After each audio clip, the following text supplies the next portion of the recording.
শিয়া মতদর্শে বিশ্বাসী তাদের কিছু গুণ রয়েছে। কোনো মুসলমান শিয়া মতদর্শের বিশ্বাসীদের প্রতি কোনো ভালোবাসা রাখতে পারে না।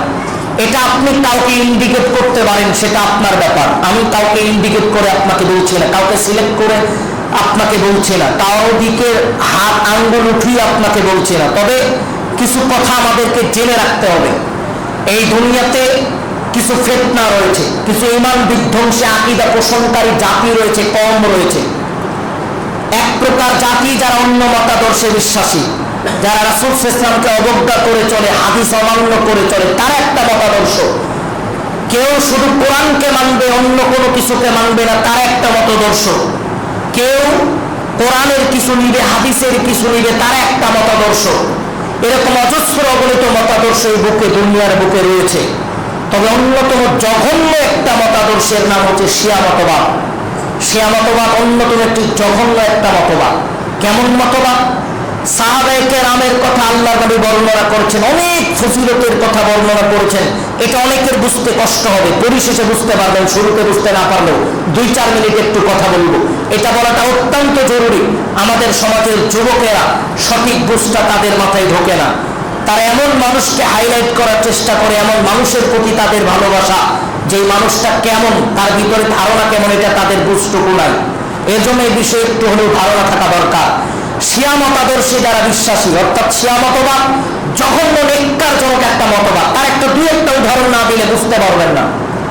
আয়েশা রাদিয়াল্লাহু আনহা, আল্লাহর নবীর প্রথম পর্যায়ের সাহাবী, ওমর, উসমান, আবু বকর রাদিয়াল্লাহু আনহু, এই যে সাহাবী যাদের ব্যাপারে আল্লাহর নবী অনেক ফজিলতপূর্ণ কথা ব্যক্ত করেছেন, ওমর রাদিয়াল্লাহু আনহুর ব্যাপারে, আবু বকরের ব্যাপারে, ওসমান রাদিয়াল্লাহু আনহুর ব্যাপারে অনেক ফজিলতপূর্ণ কথা হাদিসে বর্ণিত হয়েছে, তাদের মর্যাদার কথা বর্ণিত হয়েছে। কিন্তু এখন বর্তমান সময়ে কেউ যদি আপনাকে বলে ওসমান রাদিয়াল্লাহু আনহুকে গালিগালাজ করে, কেউ যদি ওমর রাদিয়াল্লাহু আনহুকে গালিগালাজ করে, কেউ যদি ওসমান রাদিয়াল্লাহু আনহুকে গালিগালাজ করে, অর্থাৎ কেউ যদি তাদেরকে লক্ষ্য করে একটা দিন নির্ধারণ করে, দিবস নির্ধারণ করে, ওই দিবসে ওই দিনে সাহাবীদেরকে সমস্ত গোত্র মিলে সবাই মিলে অপমান করবে, সাহাবীদেরকে অপমান করবে, এরকম কুৎসিত কাজ যদি কেউ করে, তাহলে এই সমাজের সবচেয়ে ঘৃণিত জঘন্য কাজের সাথে ওরা জড়িত। ওরা কোনোদিন মুসলমান নিজেকে দাবি করতে পারে না। কেন? রাসূল সাল্লাল্লাহু আলাইহি ওয়াসাল্লাম সাহাবাদের গালি দিতে নিষেধ করেছেন, আর যারা সাহাবাদের গালি দিবে তারা ঈমানি হালতে নাই, তারা মুসলমান হালতে নাই। আল্লাহর নবী স্পষ্ট ভাষায় সাহাবীদের মর্যাদার কথা ব্যক্ত করেছেন। খয়রুল করনি, আল্লাহর নবী বলেছেন আমার পরের যুগ, তারপরের যুগ, তারপরের যুগ, এই যুগগুলো হচ্ছে স্বর্ণালী যুগ, অর্থাৎ এই সাহাবীদের যুগ, এটা হচ্ছে স্বর্ণালী যুগ। আমি আরেকটু অন্যভাবে বলি, তাহলে আরো বুঝতে পারবেন। ওসমান রাদিয়াল্লাহু আনহু, একজন সাহাবীর কথা বলি। ওসমান রাদিয়াল্লাহু আনহু, আল্লাহর নবী রাসূল সাল্লাল্লাহু আলাইহি ওয়াসাল্লাম একদিন শুয়ে আছেন বিছানায়। ওসমান, আবু বকর আসলো, ওমর আসলো, আল্লাহর নবী কিছু বললেন না, শুয়ে থেকে কথা বললেন, চলে গেলেন। ওসমান রাদিয়াল্লাহু আনহু আসলেন, আল্লাহর নবী উঠে বসলেন। ওসমান রাদিয়াল্লাহু আনহু যখনই আসলেন, আল্লাহর নবী উঠে বসলেন, ওসমানের সাথে কথা বললেন, ওসমান চলে গেল। আয়েশা রাদিয়াল্লাহু আনহা বলছেন, আল্লাহর নবী, আবু বকর আসলো, ওমর আসলো, আপনি উঠে বসলেন না, শুয়ে থেকে কথা বললেন। ওসমান আসলো আর আপনি উঠে বসলেন, ওসমানের সাথে কথা বললেন, ওসমানকে বিদায় দিলেন, কাপড় চোপড় সুন্দর করে ঠিক করলেন। এবার আল্লাহর নবী বলছেন, আয়েশা, আলাস্তাহি মিন রাজুল তাস্তাহি মিনহুল মালায়েকা, ও আয়েশা, আমার নিকটে যেই ব্যক্তিটা উঠে চলে গেল তার নাম ওসমান, এই গোটা আসমানের ফেরেশতারা ওসমানকে সম্মান করে। তাহলে এখন আমি আপনাকে যেটা বলতে চাচ্ছি, এটা কার কথা? মুহাম্মদ সাল্লাল্লাহু আলাইহি ওয়াসাল্লামের কথা। ওসমান রাদিয়াল্লাহু আনহুকে সম্মান কে করতেন? মুহাম্মদ সাল্লাল্লাহু আলাইহি ওয়াসাল্লাম করতেন। ওসমান রাদিয়াল্লাহু আনহুকে সম্মান কারা করে? এই গোটা আসমানের ফেরেশতারা ওসমানকে সম্মান করে। ওসমান রাদিয়াল্লাহু আনহুকে স্বয়ং আল্লাহর নবী সম্মান করেছেন, গোটা জীবদ্দশায় ওসমানকে সম্মান করেছে, ওসমানের বয়সকে সম্মান করেছে, ওসমানের চলাফেরাকে সম্মান করেছে, ওসমানের ভারতকে সম্মান করেছে। এবার বর্তমান সময়ে আজকের যুগে কেউ যদি ওসমান রাদিয়াল্লাহু আনহুকে অশ্লীল ভাষায় গালি দেয়, সে কি আর মুসলমান থাকতে পারে? আজকের যুগে কেউ যদি ওসমান রাদিয়াল্লাহু আনহুকে নিযুক্ত করে, নির্ধারিত করে, তাকে কেন্দ্র করে, ওনাকে কেন্দ্র করে একটা দিবস রচনা করে, একটা দিন নির্ধারণ করে গালিগালাজ করে, তার ব্যাপারে তাবাররা সহ অনেক পদ্ধতি তারা অবলম্বন করে। এরকম গুনাহের কাজ, নেককারজনক ঘৃণিত কাজ কেউ যদি করে তাহলে সে কোনোদিন মুসলমান থাকতে পারে না। সাহাবাদের গালি দিলে সে কোনোদিন মুসলমান থাকবে কি থাকবে না এর ব্যাপারে তার ভিতরে সন্দেহ থাকতে হবে, এই কথা মনে রাখতে হবে। কিন্তু আজকের যুগে যারা নিজেদেরকে শিয়া দাবি করছে, যারা নিজেদেরকে আলী রাদিয়াল্লাহুকে অগ্রাধিকার দিতে গিয়ে অন্যান্য সাহাবীদের ব্যাপারে গালিগালাজ করছে, যারা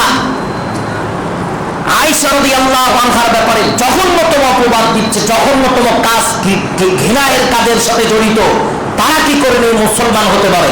আমাদের সমাজের মুসলমানেরা তাদেরকে মুসলমান মনে করতে পারে কি করে? শিয়াদেরকে যারা মুসলমান দাবি করবে তারা নিজেরাও মুসলমান না, এই কথা মনে রাখবেন। কেন? আরে ফাতেমা আয়েশা রাদিয়াল্লাহু আনহাকে লক্ষ্য করে বছরের একটা দিন, ওই দিনে একটা ছাগল নিয়ে আসে, ওই ছাগলের নাম আয়েশা রাদিয়াল্লাহু আনহার নামে নামকরণ করে, ওই ছাগলের চামড়া উঠায়, ওই ছাগলকে জবাই করে, ওই ছাগলের কান কেটে দেয়, ওই ছাগলকে বিভিন্নভাবে নির্যাতন করে। কেন? তারা মনে করে ছাগলকে নির্যাতন করলে এই নির্যাতন আয়েশার উপরে করা হচ্ছে, নাউজুবিল্লাহ, আয়েশা রাদিয়াল্লাহু আনহার ব্যাপার করা হচ্ছে, এই কথা তারা মনে করে। এই জাতির ব্যাপার, এই ব্যাপারে অনেক কথা বর্ণিত হয়েছে, তাদের তুচ্ছার ব্যাপারে, তাদের জঘন্যতম আকীদার ব্যাপারে অনেক কথা বলা যায়। আমি শুধু ধারণা দিতে চাচ্ছিলাম, যারাই শিয়া মতাদর্শের তারা মুসলমান নয়, এই কথা ধারণা আপনাকে নিতে হবে। আয়েশা রাদিয়াল্লাহু আনহার ব্যাপারে স্বয়ং আল্লাহ সুবহানাহু ওয়া তাআলা সূরা নূরে তার ব্যাপারে বর্ণনা করেছেন, কোরআনের আয়াত আল্লাহ নাযিল করেছেন। আল্লাহ স্পষ্ট ভাষায় আয়েশার ব্যাপারে, তার চরিত্রের ব্যাপারে কোরআনের আয়াত আল্লাহ নাযিল করেছেন। আর আয়েশা রাদিয়াল্লাহু আনহার ব্যাপারে তারা ছাগল জবাই করছে, ছাগলকে কষ্ট দিচ্ছে, ছাগলের নাম আয়েশা রাদিয়াল্লাহু আনহাকে দিচ্ছেন, অর্থাৎ তাদের বিভিন্ন রকম কুধারণা। আয়েশা রাদিয়াল্লাহু আনহার কারণে আলী রাদিয়াল্লাহু আনহুকে খলিফা নিযুক্ত করা নিয়ে এরকম অনেক ধারণা। আয়েশার ব্যাপার, আয়েশা রাদিয়াল্লাহু আনহা আলী রাদিয়াল্লাহু আনহু যুদ্ধ করেছিলেন, একটা যুদ্ধ, সেই ব্যাপারে তারা অনেক ধারণা দেয়, এগুলো অনেক ইতিহাস। আমি যেটা বলতে চাচ্ছি, যারা সাহাবীদেরকে গালি দিবেন, যারা সাহাবায়ে কেরামকে গালি দেওয়ার সাথে সম্পৃক্ত, এরা মুসলমান থাকতে পারে না। এই সমস্ত মানুষকে মুসলমান মনে করা হবে না। সূরা নূরের 10 থেকে কয়েকটা আয়াতে আল্লাহ সুবহানাহু ওয়া তাআলা আয়েশা রাদিয়াল্লাহু আনহার কথা বর্ণনা করেছেন, তার সতীত্বের কথা বর্ণনা করা হয়েছে। অথচ তারা শিয়া, তারা আয়েশা রাদিয়াল্লাহু আনহাকে প্রত্যেক বছরের একটা দিনে অপমান করে, লাঞ্ছিত করার উদ্দেশ্যে একটা ছাগল কিনে, ওই ছাগলের নাম দিয়ে দেয় আয়েশা, তারপরে তাকে অপমান লাঞ্ছনা করার জন্য বিভিন্ন রকম পথ অবলম্বন করে। অথচ ইফকের ঘটনা আমাদের জানা আছে, ইফকের ঘটনায় সূরা নূরের আয়াত আল্লাহ অবতীর্ণ করলেন যে আয়েশার চরিত্রের ব্যাপারে কোনো আঙ্গুল তোলা যাবে না। আয়েশার চরিত্রের ব্যাপারে আল্লাহ স্পষ্ট ভাষায় বর্ণনা দিলেন। ইফকের ঘটনা পড়ে দেখবেন। ইফকের ঘটনা আমি বলতে চাচ্ছি না, আমি শুধু সংক্ষিপ্তভাবে ধারণা দিতে চাচ্ছিলাম আমার যুবক ভাইদেরকে, বিশেষ করে যারা শিয়া মতাদর্শে, সে যে কোনো মানুষ হোক, যে কোনো ব্যক্তি হোক, শিয়াদের ব্যাপারে কোনো ভালোবাসা নিজের অন্তরে জন্মানো যাবে না। শিয়াদের ব্যাপারে কোনো ভালোবাসা অন্তরে থাকবে না। শিয়া গোটা গোষ্ঠী মারা গেল না, শিয়ার গোটা দেশ মারা গেল না, শিয়ার কোনো ব্যক্তি মারা গেল, তাদের কোনো ব্যক্তি মারা যাওয়ার পরে ভিতরে কোনো কষ্টবোধ আনা যাবে না। এই কথা যারা বোঝেনি, এই আকীদাই যারা বোঝেনি, তারা আজকের দুনিয়াতে নিজেদেরকে বড় আলেম দাবি করলেও আলেম হতে পারেনি। এই মতাদর্শ আগে বুঝতে হবে, এটার ব্যাপারে আগে ধারণা নিতে হবে, তারপরে কথা বলতে হবে। যাই হোক, সংক্ষিপ্ত আলোচনায়, আজকের সংক্ষিপ্ত আলোচনায় আমরা যেটা কয়েকটা বিষয় বলার চেষ্টা করছিলাম, কয়েকটা বিষয় ধারণা নেওয়ার